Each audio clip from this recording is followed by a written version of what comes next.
Hello, I'm Roddy McDowell, and I wanted to take a brief moment to introduce you to a new film I've just completed called Fright Night. Now, you might ask, why is this film called Fright Night? Well, it has a lot to do with this young fellow and his girlfriend and this handsome chap who moves in next door to this young fellow, and well, let's just say it's not your typical neighborhood or your typical neighbor, and for that matter, well, a number of unusual things happen at night, many of them frightening, and oh yes, I play a character named Peter Vincent, formerly a horror movie star par excellence, with much more gray in his hair than yours truly. But enough of my chatter. Here's a preview of Fright Night, so just try not to scream too loudly. Meet Charlie Brewster, a normal 17-year-old who happens to have a unique fascination with his new next-door neighbor. In fact, Charlie believes he's a vampire.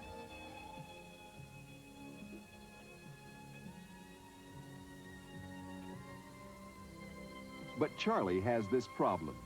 No one else believes him, except the vampire who lives next door.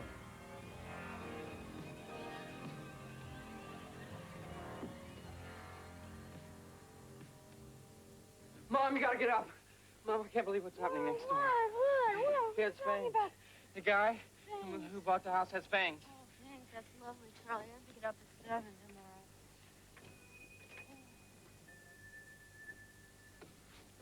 Thanks, Charlie. I have a great deal of affection for the vampire myth, for the genre. And the genre died out because they couldn't update it. And I wanted to bring it back, and this was the first story that really contemporized it. And action. Writer-director Tom Holland's fascination and affection for the vampire's story, updated to 1985, is evident in his new film from Columbia Pictures, Fright Night. Charlie, this is our next-door neighbor, Jerry Dandridge. Hello, Charlie. Well, he's a very charming, witty, devil-may-care, kind of happy-go-lucky, undead vampire. Now that I've been made welcome, I'll probably drop by quite a bit. In fact, anytime I feel like it. He is very good at blending in a very contemporary way. That is, he's in this piece, a very contemporary character. And to me, that's what's made it interesting. And that is, it's the contemporary nature of it, rather than it's being a sort of old-fashioned vampire. And we were very attracted to him because he gave us the qualities that we really wanted in the vampire, and in this particular role. We wanted him to be dark, to be sinister, at the same time, extremely attractive, physically and sexy. And when you see the film, you'll see that all of those things have been realized. Now, we wouldn't want to wake your mother, would we, Charlie? Then I'd have to kill her, too. Right up!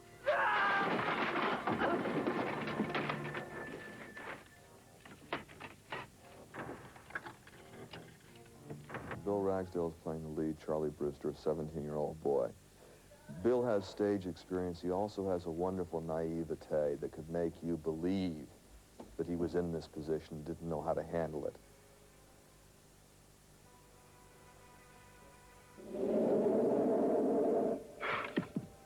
What's the matter, Charlie? Scared? You started this, Charlie, and I'm gonna finish it. I just destroyed your car, Charlie.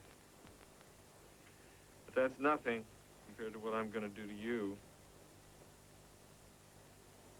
tomorrow night. He's basically a nice guy. He's very fond of cars, and he spends a lot of time working on cars, and he's grown up in the small Iowa town. He knows a lot of people. He's got a girlfriend named Amy Peterson, played by Amanda Burse. She's a typical high school girl who's very much involved with her relationship with her boyfriend. And her home and her school and the things that are important to a girl of 17. And her boyfriend becomes increasingly disturbed by what's going on with his next-door neighbor. No. So therefore, I, as Amy, become very concerned about him and therefore get involved. All right. Great. Now, you promise you're not going to do anything till you hear from us, okay?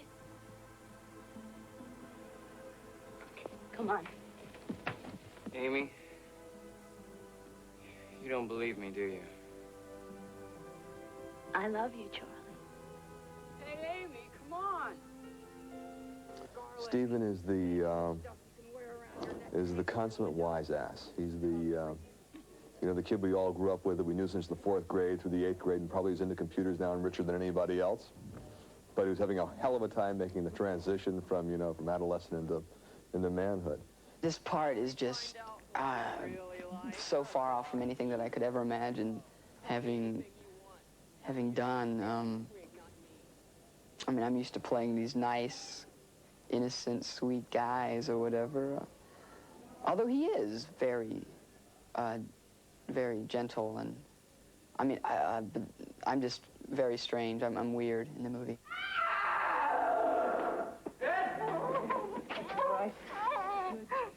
Jesus, I warned him. Oh, he got me, Charlie. He bit me. You know what you're gonna have to do now, don't you? Kill me. Kill me, Charlie, before I turn into a vampire and give you a hickey. Fright Night also stars Roddy McDowall, an acting veteran with 50 years of film credits, ranging from My Friend Flicka to Cleopatra, playing a horror show host named Peter Vincent.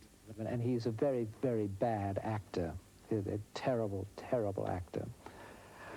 And during the progress of the actual film, he is sort of like in a small town in the Midwest, appearing on the midnight shows, presenting these dreadful features that he made when he was a youth.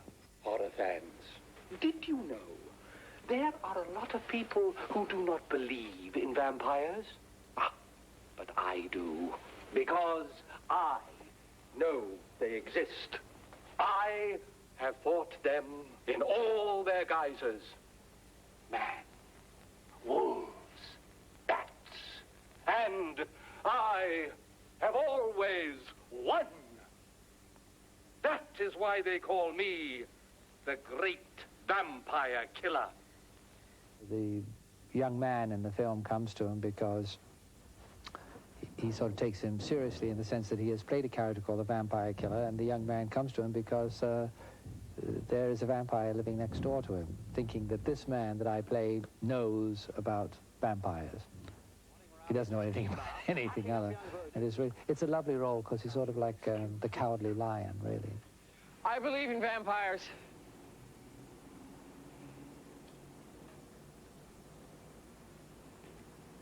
That's nice.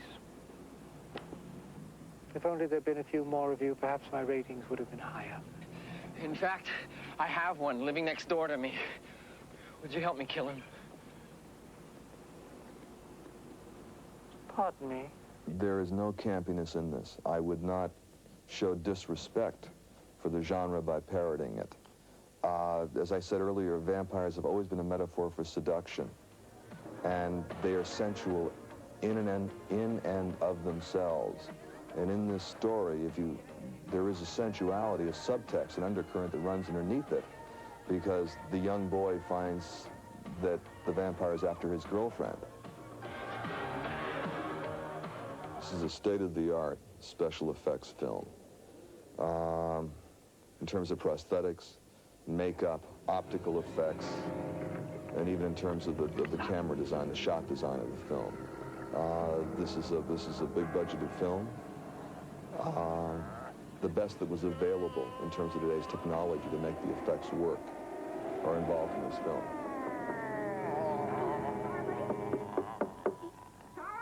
I think anything that is horrific or gothic or in a fairy tale, a legend area, is always appealing to the public because it arouses childhood fears. you know, and all the boogeyman will get you, you know, and all of that. I think this is a story of something happening to people that you care about very, very much. It's something that is both funny and terrible and terrifying. But I think it's a lot of fun. Finally, it's a new ride at Disneyland. Welcome to Fright Night.